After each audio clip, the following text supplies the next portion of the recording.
अस्सलाम वालेकुम प्यारे दोस्तों।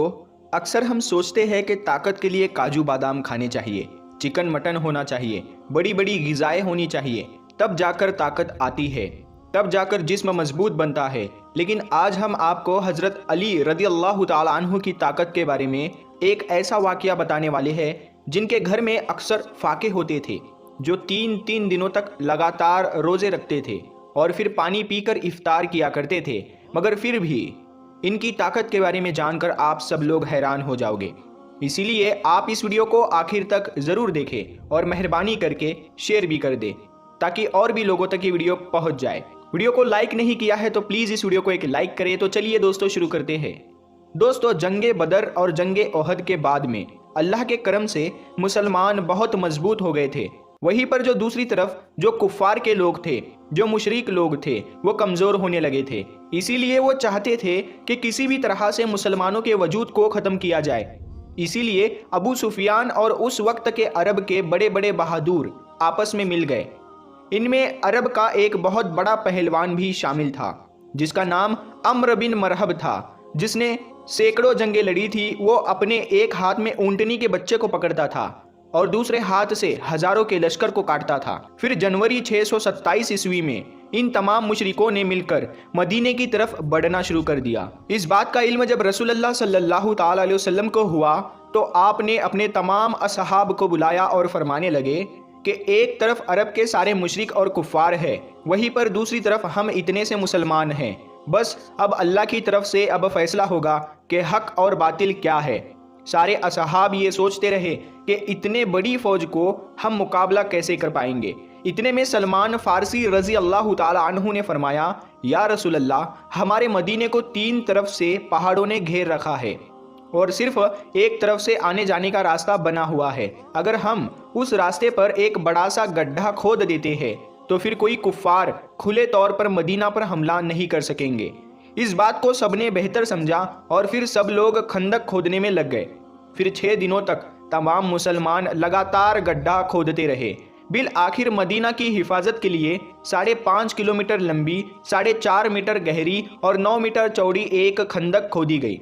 फिर जैसे ही अबू सुफियान, अम्र बिन मरहब और अरब के बड़े बड़े बहादुर मदीने के करीब आए तो उन्होंने देखा कि मदीने के बाहर एक बहुत बड़ी खंदक खोदी हुई है। ये देखकर वो हैरान हुए और सोचने लगे, इन लोगों ने आखिर इतनी बड़ी खंदक खोदी कैसे है और अब हम मदीने पर हमला कैसे करेंगे। उसके बाद ये 6 हफ्तों तक मदीने से बाहर बैठे रहे। फिर अम्र बिन मरहब ने कहा कि ये तो मेरी तौहीन है। इतना कहते हुए उसने अपने घोड़े को खंदक में उतार दिया और जैसे जैसे करके उसने खंदक को पार किया और मदीना में पहुंच गया। फिर चीख चीख कर कहने लगा, ऐ मुसलमानों, झूठे खुदा के दावे करने वालों, अगर हिम्मत है तो आकर मुझसे लड़ो या फिर मेरे हाथों मर जाओ। ये सुनकर सारे मुसलमानों ने अपनी नजरें झुका ली और खामोश हो गए। इतने में हजरत अली रज़ी अल्लाह ताला अन्हु खड़े हुए और कहने लगे, या रसूल अल्लाह सल्लल्लाहु ताला अलैहि वसल्लम, आप मुझे इजाज़त दीजिए, मैं जाऊंगा। तो आप सल्लल्लाहु ताला अलैहि वसल्लम ने फरमाया, ऐ अली, बैठ जाओ। तुम्हें पता भी है सामने कौन है? सामने अम्र है। तुम इससे टक्कर नहीं दे सकोगे, तुम इसके टक्कर के नहीं हो, अभी तुम्हारी उम्र भी कम है। उस वक्त हजरत अली रज़ी अल्लाह ताला अन्हु की उम्र सिर्फ 23 साल की थी। फिर अम्र बिन मरहब चीख कर कहने लगा, ऐ मुसलमानों, किधर है तुम्हारी जन्नत जिसका तुम दावा करते हो? कहते हो कि शहीद होंगे तो जन्नत में जाएंगे। यहाँ पर कोई नहीं है जो तुम्हारी जन्नत का शौकीन हो। मुसलमानों में बड़े बड़े बहादुर और पहलवान भी बैठे हुए थे, जिनमें उम्र तलहा जैसे बहादुर भी थे, मगर सबके सब खामोश हो गए। इतने में हजरत अली फिर से उठे और कहने लगे, या रसूलल्लाह सल्लल्लाहु ताला अलैहि वसल्लम, आप मुझे इजाज़त दीजिए, इस जालिम का मैं मुंह बंद करूंगा। तो आप सल्लल्लाहु ताला अलैहि वसल्लम फिर से कहने लगे, ऐ अली, बैठ जाओ, तुम्हें दिखता नहीं सामने अम्र है? फिर रसूल खुदा सल्लल्लाहु ताला अलैहि वसल्लम ने फरमाया कि कौन है जो इस काफिर का मुंह बंद कराएगा? तो ये सुनकर सबने अपनी अपनी नज़रें झुका ली और कहने लगे, या रसूलल्लाह सल्लल्लाहु ताला अलैहि वसल्लम, सामने अम्र बिन मरहब है जो एक हाथ में ऊँटनी के बच्चे को पकड़ता है और एक हाथ से हजारों के लश्करों को काटता है। इस जालिम से कौन लड़ेगा? इतने में हजरत अली रज़ी अल्लाह ताला अन्हु ने तीसरी मर्तबा अपना हाथ उठाया और कहने लगे, ऐ मेरे आका, मुझे आप इजाज़त दे, मैं इस काफिर का मुंह बंद करूंगा। तो तीसरी मर्तबा रसूल खुदा सल्लल्लाहु ताला अलैहि वसल्लम ने हज़रत अली को जाने की इजाज़त दे दी। اجازت ملتے ہی حضرت علی رضی اللہ تعالیٰ عنہ ایک ہاتھ میں ڈھال اور ایک ہاتھ میں تلوار لے کر عمرو بن مرحب کے سامنے پہنچ گئے۔ عمرو بن مرحب کا پورا جسم لوہے سے ڈھکا ہوا ہوتا تھا، یعنی کہ اس کے کپڑے پورے لوہے سے بنے ہوئے ہوتے تھے، یہاں تک کہ اس کی ٹوپی بھی لوہے کی ہوتی تھی۔ مرحب اپنے سامنے حضرت علی کو دیکھ کر کہنے لگا کہ تم کون ہو اور یہاں پر کیوں مرنے آئے ہو؟ تو یہ سن کر حضرت علی رضی اللہ تعالی عنہ نے کہا، میں حیدر کرار ہوں، میری ماں نے میرا نام حیدر رکھا ہے۔ دوستو، حیدر کہا جاتا ہے ایک ماہر شیر کو، اور کرار کہا جاتا ہے پلٹ پلٹ کر حملہ کرنے والے کو، اسی لیے آپ کا لقب حیدر کرار تھا، یعنی پلٹ پلٹ کر وار کرنے والا شیر۔ عمرو بن مرحب پھر سے کہنے لگا، جیسے تو آیا ہے ویسے ہی واپس چلا جا، میں بچے کو مارنا نہیں چاہتا۔ حضرت علی رضی اللہ تعالی عنہ نے فرمایا، مگر میں تو تجھے مارنا چاہتا ہوں۔ تو یہ سن کر اس کو غصہ چڑھ گیا اور اس نے آگے بڑھ کر وار کر دیا۔ حضرت علی نے اس کے وار کو اپنی ڈھال پر روکا، پھر اس نے آپ پر 3 وار کیے، آپ نے اس کے تینوں ہی واروں کو روک لیا۔ پھر اس نے حضرت علی پر ایک زوردار وار کیا جس سے آپ کی ڈھال کے 2 ٹکڑے ہو گئے اور اس کی تلوار جا کر آپ کے کندھے پر لگی، یعنی کہ آپ کا کندھا زخمی ہو گیا۔ اب حضرت علی حیدر کرار بنے، یعنی کہ پلٹ پلٹ کر حملہ کرنے والے بنے۔ آپ نے پلٹ کر عمرو بن مرحب پر ایک ایسا وار کیا جس نے مرحب کی ڈھال کو توڑ دیا، پھر آپ کی تلوار جا کر سیدھا مرحب کے کندھے پر لگی، مرحب کے لوہے کے کپڑوں کو چیرتی ہوئی آپ کی تلوار اوپر سے لے کر نیچے تک آ گئی، یعنی کہ آپ کی تلوار نے جسم کو 2 حصوں میں چیر دیا۔ پھر اس کی لاش پر اپنا پاؤں رکھ کر کہنے لگے، تو مجھ سے کیا مقابلہ کرے گا؟ تو ہے پتھر کا پجاری اور میں ہوں رب محمد کا غلام۔ دوستو، اس کے بعد رسول خدا صلی اللہ تعالی علیہ وسلم اپنے کچھ صحابہ کرام کے ساتھ یہودیوں کے بڑے قلعے پر پہنچے۔ یہودی اس قلعے میں رہ کر مسلمانوں کے خلاف سازش رچا کرتے تھے۔ آپ کا قافلہ یہودیوں کے قلعے کے پاس 7 دنوں تک رکا رہا۔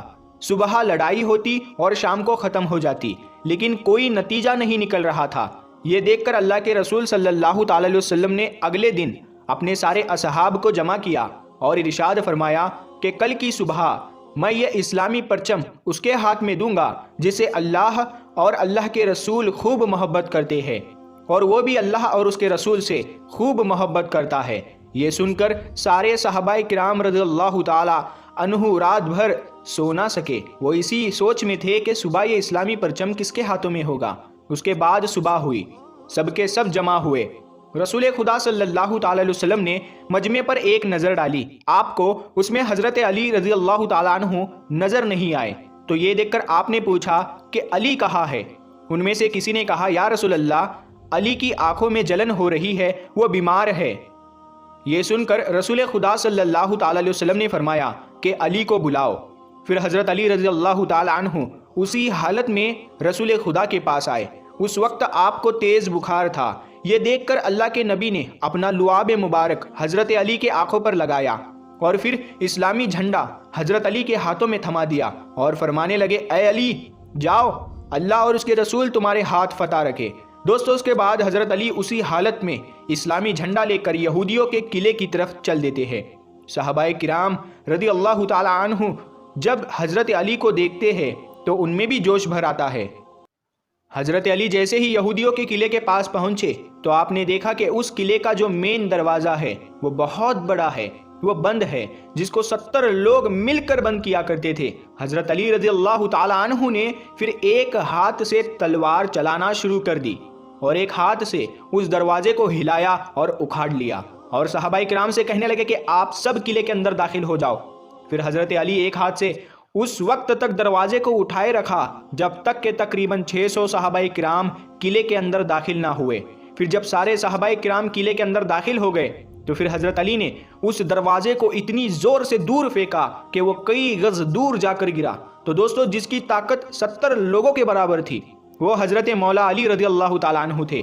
اسی لیے تو ہم اپنے بچوں کو یہ سکھاتے ہیں کہ کبھی کوئی وزن چیز نہ اٹھے تو یا علی کہہ کر اٹھا لیا کرو، کیونکہ یا علی کہنے سے بازو تمہارے ہوں گے مگر قوت حیدری تم پر آ جائے گی۔ پیارے دوستو، امید ہے آپ کو آج کا یہ واقعہ بہت پسند آیا ہوگا۔ اس واقعے کو اپنے دوستوں میں شیئر ضرور کریں، اور ابھی تک آپ نے ہمارے چینل نور حدیث کو سبسکرائب نہیں کیا ہے تو ہمارے چینل کو سبسکرائب کر کے بیل آئیکن ضرور دبا دیں۔ ہم ملتے ہیں پھر ایک نئی ویڈیو کے ساتھ، تب تک کے لیے السلام علیکم، اللہ حافظ۔